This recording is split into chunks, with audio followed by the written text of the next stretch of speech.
옛날에 책상 바로 옆에 어항을 둔 적이 있어요. 기억하실진 모르겠지만 그 어항의 주인공은 베타 형이었죠. 그동안 여러 어항을 꾸며왔고 항상 떠올리게 되는 건 늘 그 어항이더라고요. 책상 바로 옆에 30큐브. 책상 앞에 있는 시간이 많다 보니 자연스레 자주 관찰하게 되고 작은 걸 좋아하는 제겐 이 조그마한 생태계가 참 소중했습니다. 그러다 이사를 하게 되었고 새로운 책상 옆엔 어항이 없었습니다. 사실 처음엔 여과기 소음 때문에 어항을 두지 않으려고 했어요. 근데 이게 매력을 알아버리니까 허전하더라고요. 그래서 다시 시작하기로 했습니다. 예전처럼 베타와 함께하는 어항을요. 어항 크기는 똑같이 30큐브를 택했습니다. 하지만 전의 어항보다 10cm가 더 높은 30 하이큐브입니다. 한정된 공간에서 물의 양을 늘리는 방법은 높이밖에 없죠. 전과 같이 바닥엔 모래를 깔고 유목이 메인인 수초 어항을 만들 겁니다. 먼저 메인 유목을 고정할 돌을 놓고 위에 예전에 채집한 유목을 얹습니다. 이번엔 미크란테mom이 메인 수초이고 계단 위의 덩굴처럼 위에서 흘러내리는 연출을 할 겁니다. 마지막 디테일 작업으로 모래, 유목, 돌의 색감과 어울리는 잔돌들을 곳곳에 흩뿌리며 마무리합니다. 고작 잔돌 뿌리기가 얼마나 영향을 주겠나 싶지만 이 작은 작업 하나가 바닥재와 그 위에 놓여진 모든 것들을 이어주는 매개체 역할을 하기도 합니다. 뼈대 작업을 마치고 바로 물을 채웠습니다. 수초는 물이 안정화되면 식재를 하려고 했는데 예상치 못한 상황이 벌어졌습니다. 유목이 떠버린 거죠.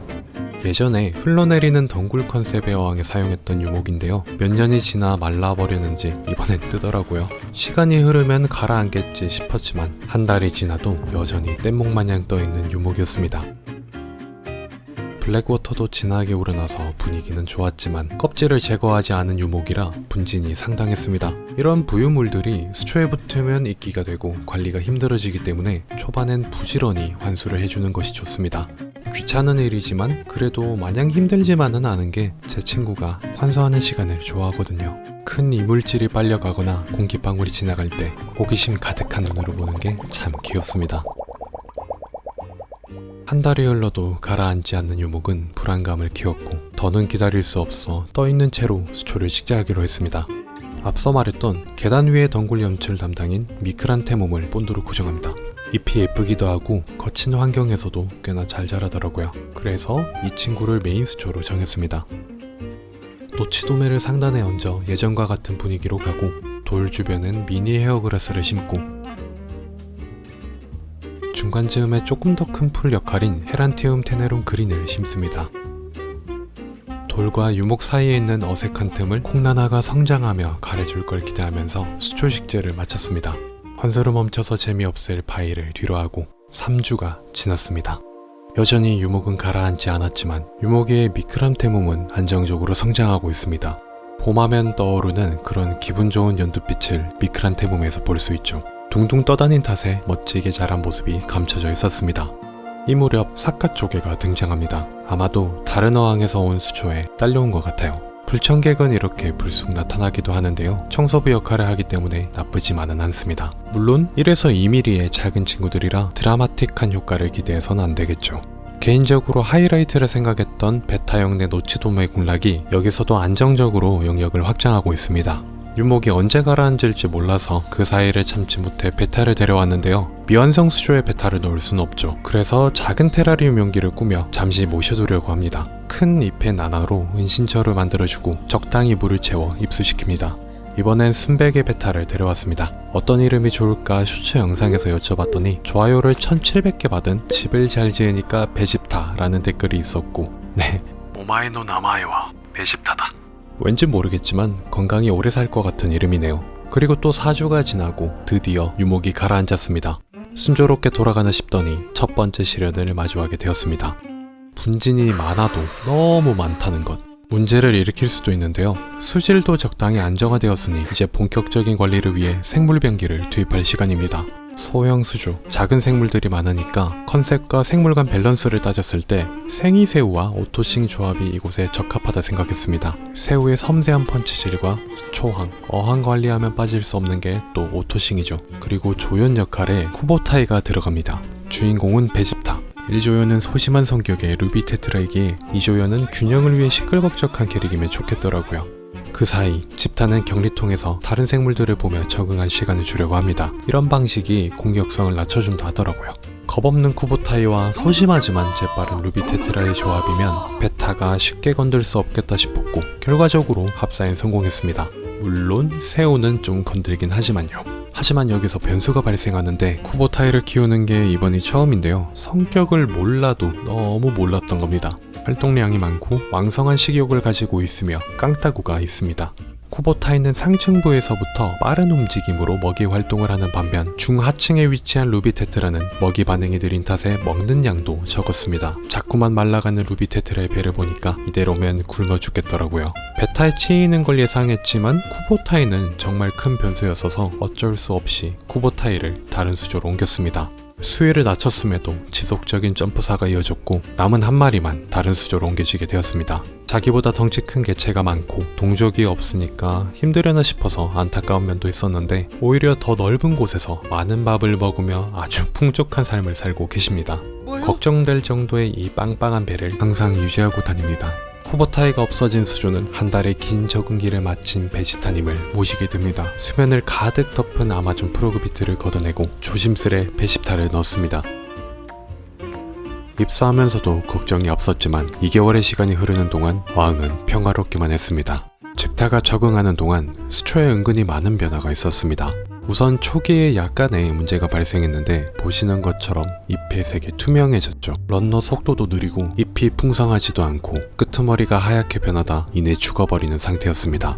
아무래도 양분이 없는 모래가 바닥에 깔려있고 비료를 추가하지도 않았기 때문에 어쩔 수 없는 결과였습니다. 초기에 잘 자라서 괜찮을 줄 알았어요. 여기서 저의 선택은 액체 비료를 적정량 투입하는 방법이었습니다. 제가 쓴 제품은 100리터당 10ml니까 수조 크기가 30에 30에 40이니까 대략 물의 양은 36리터쯤 됩니다. 그러면 액비는 3.6ml 정도 넣어주면 적당하겠죠. 일주일 뒤부터 효과가 드러나기 시작했어요. 하얗던 잎이 연두빛으로 바뀌기 시작했고 안정을 찾아갔습니다. 콩나나는 덩치가 커지며 유목과 돌의 경계를 이어주고 있고 이끼가 더 피긴 했지만 붓에도 제법 키가 자랐습니다. 키 큰 잔디로 연출하려 했던 헤란티움 테네룸은 뭘 먹고 자랐는지 덩치가 많이 커졌어요. 수조 뒤까지 영역을 확장했습니다. 많이 자란 수초는 수조의 분위기를 보면서 잘라주거나 뽑습니다. 삐죽삐죽한 크리스마스 모스는 정리해주고 미니 피시된 모스는 많이 자랐지만 풍성한 모습이 좋아서 그냥 뒀습니다. 부세와 나나도 많이 자란 부분을 잘라줄 거예요.